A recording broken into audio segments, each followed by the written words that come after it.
Let's continue our discussion on nutrition. I'd like to continue talking and dive in a little bit more about, I mentioned last time, macros, which is kind of the short slang for macronutrients. And when we say macros, we're referring to 3 macros: protein, carbs, and fat. We need all 3. And even if you are doing keto, you are getting some carbs. And the way I have been eating, just to kind of touch on this a little bit in real life, is having my macros, so my protein, carbs, and fat, set to a certain amount, basically grams for each every day. The biggest one is protein. And protein is the main building block for muscle. And I'll probably do a whole thing on muscle because I'm learning more and more how important it is, especially as we age. I mean, we start to lose muscle at age 30. So we definitely need to make a conscious effort at trying to at least maintain it, if not build it. And it is possible. However, protein is necessary to do that. Protein actually gives you a very great amount of satiety, which means like you're satisfied when you eat. And I once heard, with how important protein is for our bodies, that we'll keep eating and eating until we reach the amount of protein that our body needs. I just found that fascinating. And to figure out how much protein you need in a day, there's a fairly wide range of thoughts on this. In general, it's roughly like 0.8 to 1.5 grams per kilogram of body weight. You could also look at it as it should be roughly 30 to 40% of your total caloric intake. Yesterday, I even heard another way to figure it out, and that was 1 gram per centimeter of height. Because of course, if you are in a fairly healthy weight range, doing like 0.8 to 1 grams per day is going to get you in the ballpark. However, if you have some weight to lose, that's going to be way more than you really need.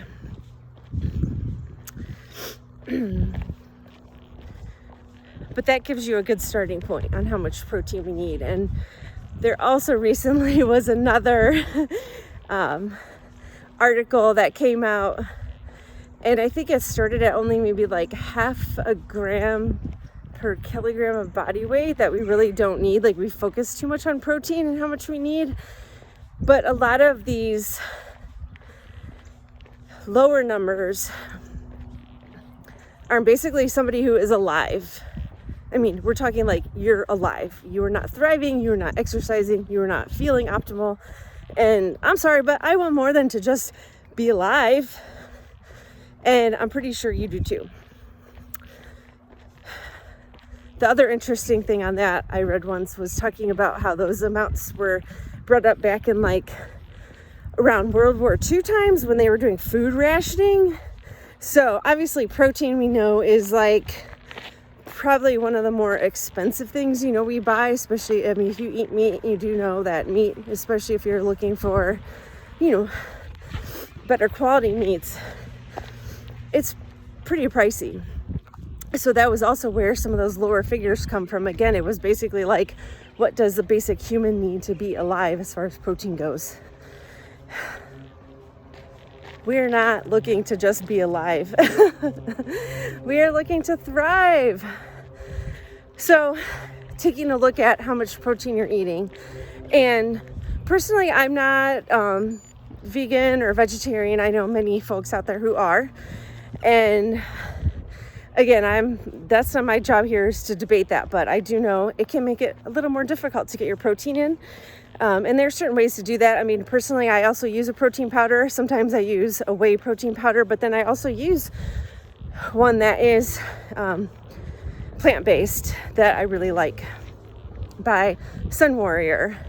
And I'll be honest, like the days that I don't have my protein shake, it is really hard to get in enough, amount of protein that I need. So I think just from these few minutes, you can tell I feel like I'm getting really like passionate and heated about protein. Who would have thought? But it really is so important. And then as far as the other two macros, I'll just touch on those briefly here. Carbs and fat. Again, we need both. Fat, obviously, many of us know used to be a villain. And, you can remember those snack bowls, fat-free cookies and things like that were all the rage because, oh my gosh, fat is making us fat. But we need good fat. It's not good to eat a lot of trans fat. But we need healthy fats like avocados. Even the egg yolk is okay. I mean, really, I hope you're kind of realizing from my couple videos here that I'm definitely all about moderation. There isn't a lot that I'm going to say we shouldn't eat. And then carbs. Again, it's like carbs have become our next villain here as our for our weight epidemic. Carbs are not a villain. The big thing with carbs is processed carbs, anything in a package. And for me, I'll just touch on that one thing I've noticed because I know some of you have shared your struggle with this, like as far as things like chips and crackers. For me, I find myself wanting those, reaching for those when I am stressed or I am really tired. And I had heard that as far as like wanting something like chips, like that crunch, is again, back to stress. Like when we're stressed, that's like satisfying. And I find that so true with myself. And that could get into a whole nother topic about stress and emotional eating and how that impacts things, because it does. It really does. So I hope you've learned something here about protein, carbs, and fats. The other thing that I will say that's really helped me in my journey is tracking. And I know, again, it's another thing that there's a whole wide range of thoughts on that we should, not track our food, and that could lead to, issues around eating and food. And certainly if you've had any kind of like eating disorders or anything in the past, like obviously, you do you and what works for you. But for many of us, we're never taught any of this stuff. And unfortunately, we reach a point in our lives where we're like, crap, like my health, I got to do something. And so we need to learn. And you don't have to play the blame game, but just take ownership and learn. So for me, it helped in using Fitbit has a free version, and just tracking what I was eating and measuring it out, like having a scale to measure. It's really eye-opening because, when we eat out and portions of food, it's crazy how much it is. When you start weighing